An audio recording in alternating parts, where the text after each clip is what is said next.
Boa tarde, pessoal. Eu me chamo Tatiana Guedes, sou head de produtos aqui na Invest Smart. Estou com a Daniela Guerreiro, que é superintendente da Invest Smart, no nosso Smartcast, hoje muito bem acompanhado da IP Capital, juntamente com a Carolina Barbará, que vai falar um pouco da estratégia da casa, contar um pouco sobre as perspectivas aí para os próximos meses. Seja bem-vinda, Carolina. Obrigada pelo convite, prazer estar aqui. Imagina. Carol, para a gente iniciar o nosso bate-papo, conta aí para o pessoal sobre sua trajetória profissional, sobre também um pouco da IP, para que as pessoas conheçam um pouco da estratégia de vocês. Claro, eu entrei no mercado em 2004, na época estagiária, eu sou formada em engenharia, e já quando eu entrei na engenharia, eu já tinha um pouco de curiosidade com o mercado financeiro. Assim. Não tenho ninguém na minha família do mercado financeiro, então não era uma coisa assim, inspirada em ninguém. Mas eu vi aquele negócio acontecer na televisão, as pessoas gritando ali naquele pregão, e eu achava que aquele negócio devia ser, no mínimo, interessante. E aí comecei no meu primeiro trabalho, que era uma gestora menor chamada Ático, que na época era ligada à corretora ativa. E ali foi onde eu dei os primeiros passos, né? Passei um pouco pelo trading, passei por back-office, passei por mesa, e aí então comecei a participar da área comercial. Passei 4 anos mais ou menos na Ático e depois fui para a JGP. Fiquei mais 4 anos na JGP e saí no final de 2011 e em 2012 eu entrei na IP, início de 2012 eu entrei na IP. E me apaixonei completamente pela IP, pela filosofia de investimento, pelas pessoas, pelo ambiente. E assim, o que é a IP, né? A IP é uma gestora que existe desde 1988, então foi a primeira gestora independente do Brasil, independente de bancos, né? E sempre focada na gestão de fundos de ações, né? E pela primeira vez eu me deparei com um investimento em ações. Antigamente eu tinha muito medo de investir em ações, acho que como muita gente tem, né? Acha que ações é um cassino, que ações é um negócio super difícil você investir. E quando eu fui entendendo a filosofia de investimentos da IP, entendendo que é possível você ganhar dinheiro com ações, sem ser uma coisa arriscada, né? Porque acho que todo mundo pensa em ações e fala, é muito arriscado, você vai perder dinheiro, isso é um cassino.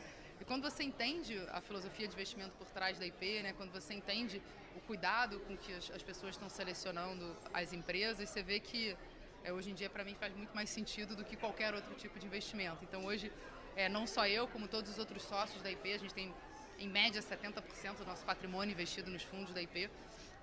Então, assim, eu encontrei ali o lugar que eu casei, assim, né? Então vou fazer 11 anos agora na IP. E se tudo der certo, vou me aposentar ali mesmo. Boa. E aí, Carol, conta um pouquinho pra gente como que é nesse patamar de Selic, né, a 13,75. Eu imagino que as pessoas perguntem, poxa, mas como é que é a oportunidade no mercado de renda variável se eu consigo ganhar aí cerca de o famoso 1% ao mês, né, Tati? 1% que o brasileiro investidor gosta. brasileiro no geral gosta. Conta pra gente um pouquinho. Assim, normalmente quando a Selic está alta, também as ações estão deprimidas, e quando as ações estão deprimidas, as taxas internas de retorno delas crescem, né? Então, se a Selic está te dando 13,75%, 14% ao ano, certamente as ações estão dando muito mais, né? Estão com uma perspectiva de retorno muito maior, que é o caso. Então, acho que é a primeira coisa para as pessoas terem em mente. Mas uma coisa que eu sempre costumo falar para as pessoas você não deveria ter um percentual em ações porque o mercado o Ibovespa está 50, 100 ou 150 mil pontos. Você deveria ter um percentual do seu patrimônio em ações porque você acredita que essa é uma boa forma de você construir patrimônio. E esse percentual em ações, ele deveria variar de acordo com as suas características. Se você é um empresário, se você é uma pessoa que trabalha no serviço público, ou seja, tem uma renda mais definida, se você tem filhos, se você não tem filhos, quais são os seus objetivos de vida, quantos anos você tem. Quando você estuda vamos dizer, a forma tradicional de você construir um portfólio, o que norteia o seu percentual em ações não deveria ser a sua ganância ali de pegar um movimento de Bovespa. Então, eu sou muito cética das pessoas que ficam tentando pular de mercado em mercado para tentar falar, não, agora eu vou para a Selic, agora eu vou para o Ibovespa. Em geral, você faz um contrapé. Então, eu acredito que é o que eu faço também. Eu tenho uma posição estrutural em ações, independente de onde está a Selic, eu tenho uma posição estrutural em ações, eu carrego essa posição para longo prazo.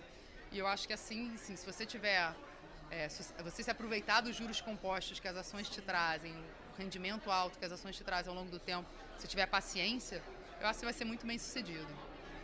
Até alinhando um pouco com a pergunta que a Dani te fez, assim, eu acho que é quase que um consenso de mercado quando se fala que a bolsa está barata, né, Carol? Você acredita que com a questão da redução dos juros, você acha que a bolsa pode voltar a ficar atrativa? Você acha que tem relação?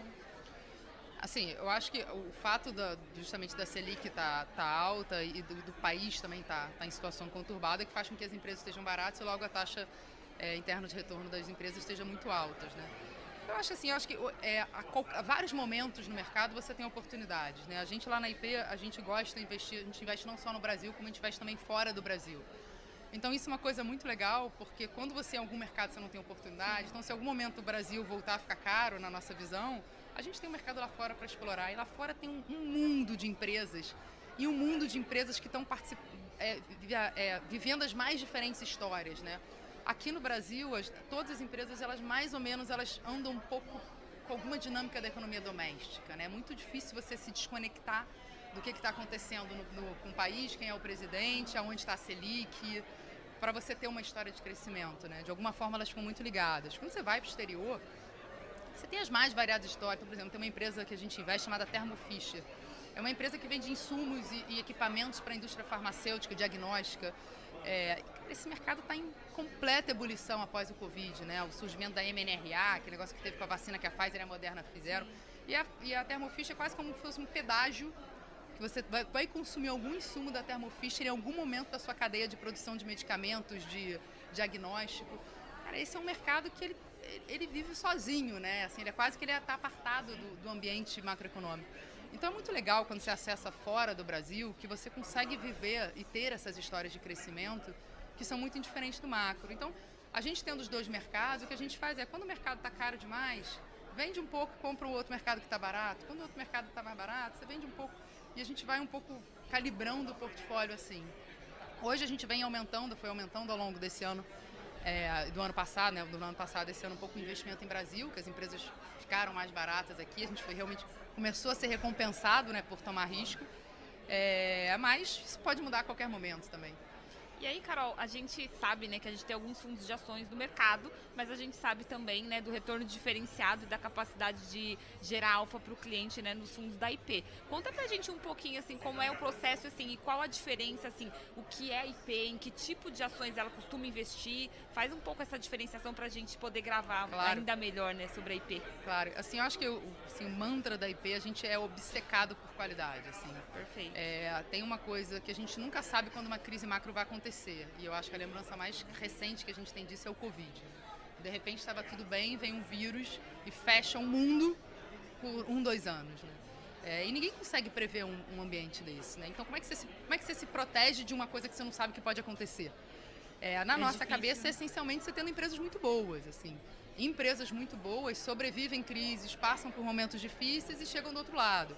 Assim, acho que não por acaso a gente vai ano, vem ano, você vai no shopping, você encontra as mesmas empresas, né? Você encontra várias lojas que abrem, que fecham e algumas determinadas lojas estão sempre lá, independente das crises que passam. Então, eu acho que a primeira coisa assim, da gente é essa obsessão por qualidade. A IP é uma gestora que eu falei que existe desde 88. Já foram muitas crises que a gente passou, né? Tigres asiáticos, crise da Rússia, crise do México, .com, Torres Gêmeas, a subprime, fora as N microcrises brasileiras, né? Todos os impeachments. A gente começou ainda na época da hiperinflação na IP, né? A gente começou na IP em 93.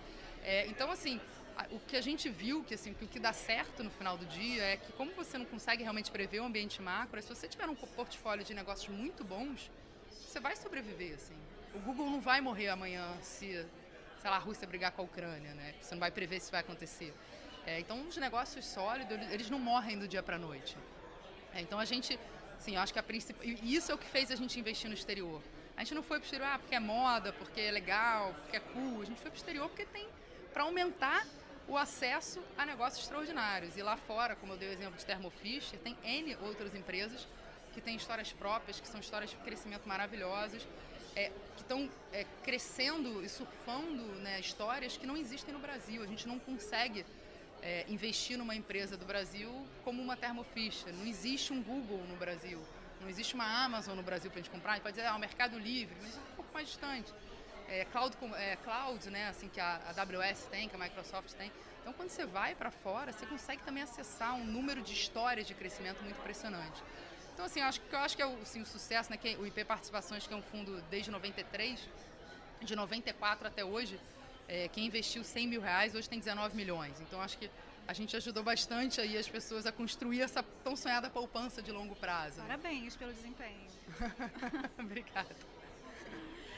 Falando, até alinhando, né, com essa pergunta, tem algum setor, Carol, que vocês evitam entrar? Vocês acham que o risco é maior? Sim. A gente evita estatais. O governo muda a cada 4 anos, a agenda do governo muda a cada 4 anos. Assim, a gente já viu muitas vezes o que as mudanças de humor do governo e de ideia causam nas empresas. Então, a gente tem uma questão de alocação de tempo. A gente tem um tempo limitado, a gente tem empresas, a gente olha não só empresas no Brasil, como a gente olha empresas fora do Brasil. E a gente não gosta de perder tempo com um negócio que daqui a 4 anos muda a tese. Então, assim, a gente evita bastante empresas estatais. Empresas de commodities também é raro, muito difícil a gente ter, ou, sim, às vezes que apareceu na carteira são em proporções muito pequenas, porque você tem a variável da commodity, você tem a variável do dólar, que são 2 variáveis também muito difíceis de você prever. Então, assim, os don'ts, assim, são mais estatais e commodities. E, assim, todas as empresas que têm histórias de controladores desonestos, aí não é um setor, né? Aí vai por modelo, por negócios que a gente já esbarrou. Se a gente tem algum controlador que a gente já viu alguma coisa que a gente não gostou no passado, como é que é o modelo de negócio dessa empresa. A gente tem um mantra na IP que é não existe um preço para tudo, né? Acho que tem muita gente que fala assim, não, para tudo tem um preço, dependendo do preço que você me oferecer essa empresa, a gente quer. A gente não gosta disso, que se você entra numa crise com um negócio ruim, e a gente nunca sabe quando a gente vai entrar numa crise, você atola ali com esse negócio. Então, pra gente não existe um preço para tudo, a gente realmente gosta só de se focar nos melhores negócios, nas melhores pessoas. É como é que a gente, acho que deu certo até agora, né? Sim. Eu vou fazer aqui uma última pergunta, né, que é uma pergunta clássica, que eu acho que vocês devem receber bastante. Como é que funciona o processo de decisão de vocês? É de forma colegiada? Existe uma pessoa que dá ali o aval final para aquela decisão da compra da Então, empresa? a gente tem alguns fundos na IP, tá? O IP Participações, que é esse fundo mais antigo, é um colegiado. São 5 gestores desse fundo. Eles se reúnem semanalmente, debatem as empresas, debatem o portfólio e tomam as decisões de aumentar ou diminuir essas posições a partir dessa reunião. Claro que ao longo da semana e eventualmente algum gestor, sei lá, alguns gestores estão viajando, o outro está na mesa, pode tomar uma decisão. A gente tenta ao máximo não engessar a gestão, tá? Mas em geral é mais colegiado. O IP Value Hedge, que é o fundo mais defensivo da IP, o IP Value Hedge seria um multimercado da IP, né? Um fundo que quer bater o CDI através do investimento em ações, mas com proteções, uma janela de 2, 3 anos. Esse fundo, por ser um fundo mais ativo em proteções, por ser um fundo mais ágil, vamos dizer assim, ele requer uma figura, acho que de um gestor mesmo ali, dono do fundo. Então, o Bruno Barreto, ele é o gestor desse fundo. E o IP Previdência e o IP Atlas são mais parecidos com o IP Participações, que é um pouco mais colegiada a decisão. Obrigada. Bom, Dani, fechar aqui para as considerações finais. Te agradecer, né, novamente. Novamente, uma honra ter vocês aqui no nosso evento. Eu espero que a gente possa contar com a presença da IP por diversas outras vezes. E foi uma aula, né, Dani? Com toda certeza, a IP é uma grande parceira nossa. Muito obrigada mesmo, Obrigada, Carol. obrigada a vocês pelo convite e sigo à disposição para o que precisarem da IP. Obrigada, Obrigada. Carol. Boa feira Tchau, a tchau. todos. Boa tarde.